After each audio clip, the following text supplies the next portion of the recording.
Hello there, human to be earthlings, whoever you are, wherever you are, whatever you're doing, and whoever you are lucky enough to be doing it too.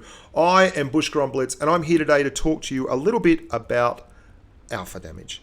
The big alpha dogs. There's two tanks that I'm running here today to give you an idea on what's going on in the world. And that is the T30, the big Tier 9 American TD that is running a monstrously large 150mm gun, and the Su152, the Tier 7 Russian TD without a turret that is running a monstrously large 152mm gun.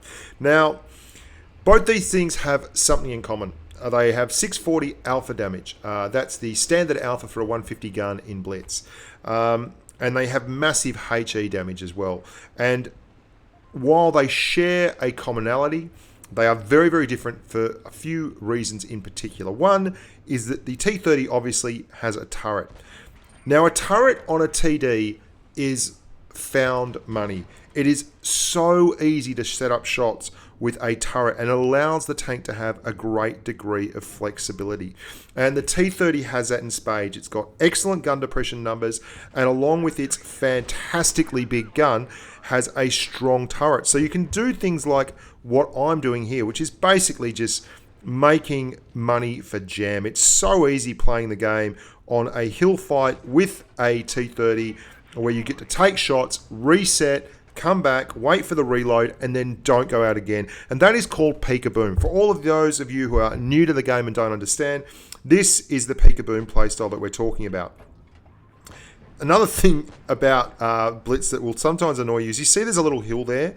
It doesn't show up where the actual hill finishes.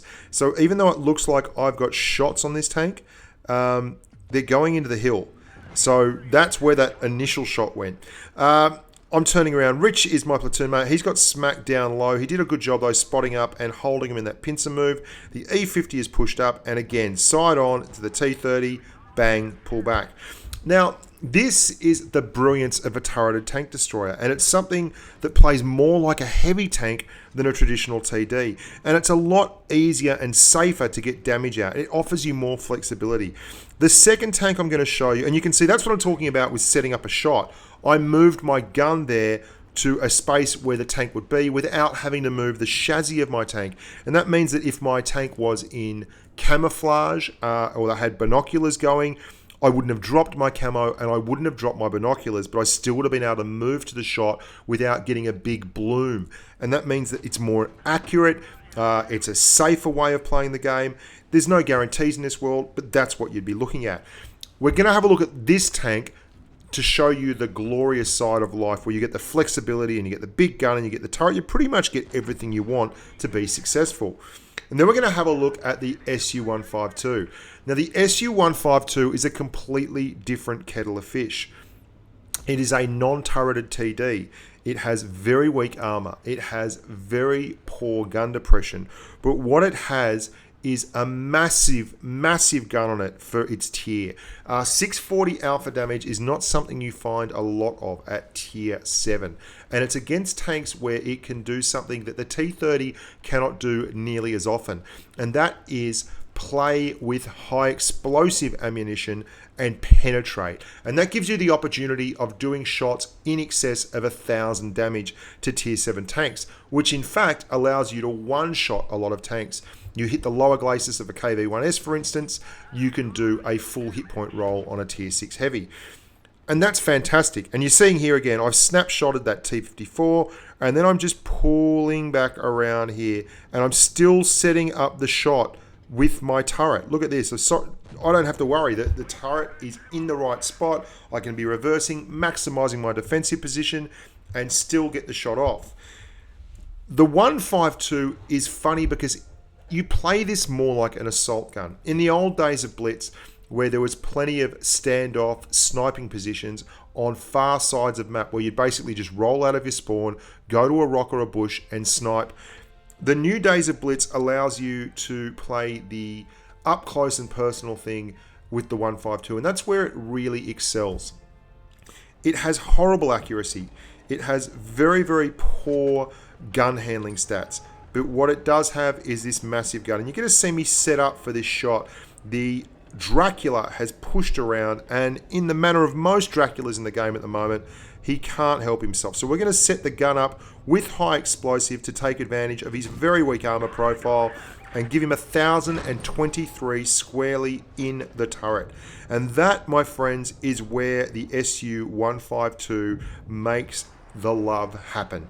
It is very much the spoon that stirs the drink, or the cocktail, or the warm beverage, whatever the case may be, that you have on a winter's night that keeps you very, very happy indeed.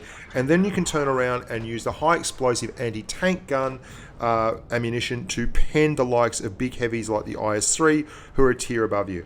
And you see the way I'm playing this tank. It's an assault gun.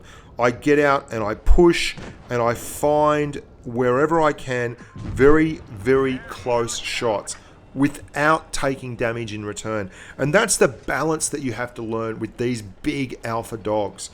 You want to put damage out, but often, especially if you don't have a turret, putting those shots out means exposing very, very weak armor profiles. So you've got to play one off against each other, and you've got to look for shots that are within the range of safety and security, that are a good trade-off. And you see there, I'm dragging back around that corner, angling so that I can take one from the KV2, and then angling back again so I can hopefully get another shot off. And then rather than actually sitting back here, I'm going to drive up and hunt down that KV3. Now, this is a very simple game. Nothing special here. But the next game, you're going to see the value of the derp on the Su152. And you can see this when other tanks are the KV2 does this, the ISU152, the Object 704. But the Su152, for my money, is probably the Ayatollah of rock and roller when it comes to derp. And you can see heat will get through most of your problems there. The next game, I'm with my very good mate Pimp Daddy, and he carried me a couple of games in, so it was only fair that I returned the favour and did my level best to try and carry him there. Now, 3.5k there, nothing wrong with that. But this is a game on Himmelsdorf. Now, Himmelsdorf plays right into the hands of a tank like the Su152, because at some point in the game, the Reds are going to have to come for you down a straight alleyway. Now, it's either going to be on the heavy track or on the rails. And I'm just giving Pimp's looking for a new device, and I'm telling him, grab the iPad Pro Mini, Pimp. It won't do you wrong. And Pimp's in the LTTB, so he's going to push that right flank and try and stay alive in the midst of what is a very, very heavy bit of weather. There is 3 light tanks, 2 mediums there, and 2 TDs. They have their own Su152, but they also have a Nashorn. Now, a Nashorn has a phenomenally bad armor profile with an excellent high rate of fire gun. And that's all well and good until you run into an Su152 who has HE that can absolutely do the business. Now, I run the 152 with vents, a rammer, and binoculars. And you can see here that I am all set up for action, waiting until I'm spotted, and then I just take a last look here, try and get one into that T30 485 with heat, but no good. Won't go through the mantlet, and we move around here. Now, the 152's pen numbers on heat and AP are both pretty average. The SP1C, however, is really easy to pen with HE, but we don't get the chance at HE. We just take an easy 639 roll, which is an average roll, with AP to make sure we get the hit. And things are actually looking a little bit grim. You're going to see me do some very, very fancy footwork here. I'm using the railway line. Now, that 152 is behind a brickwork, so I can't hit him. There's a dead tank there. I've only got one option, and that is to blind shot him through that truck or that car there, and we get that done. And now we're at the back, and things are looking decidedly fishy. The T30 485 is in a very good spot there, unless he comes out, and he does, gives us a chance to turn him into a one-shot, and we're pushing in again, taking a shot there, we're dancing around. We've got to start taking things down here, because it is 3-on-5, and they are pushing. But here comes the rub. They are going to push down what is this railway track in front of me, and it's going to give me clear shots. I'm switching over to HE, and this is the value of the big alpha dog. HE will surely pen that and do 297 splash damage. That 3485 there is pushing down. We've got the VK2801 over there. We're staying with HE, looking for shots on that VK and using the rail yard to shield us on the left. No go. He is not coming around just yet. There is, however, a little bit of love coming from the left in the form of the Nashorn. I'm keeping the railway tracks between him and me again, and there is that 3485 driver's hatch. 723, happy days. We get the kill, 2 on 2. And the Nash Horn is coming in. He has 800 hit points. But guess what? We have a big bloody gun. And that will do 800 hit points worth of damage. Now, there is the value of having a big derp dog on your team. When the push comes to shove, the HE damage you can output with this thing is absolutely tremendous. And if you put yourself in a situation where you can set shots up and you can use the surrounding hard cover to pick your targets one at a time, you are going to be all the happier for it. So I hope you enjoyed that. Talking alpha dogs, talking the difference between turreted TDs and the big derps. Please consider sponsoring the channel. The way the channel works is I basically do nothing but make tank videos, do podcasts, run Patreon events and the like, and it makes for a really fantastic community here at Bushka on Blitz. So hopefully you'd like to be involved with it too. If you want to sponsor the channel, click on the link there to Patreon. It will come up on the end screen. There's also a couple of videos there you can watch. If you haven't seen them already, check them out and make sure you subscribe and like this video as well.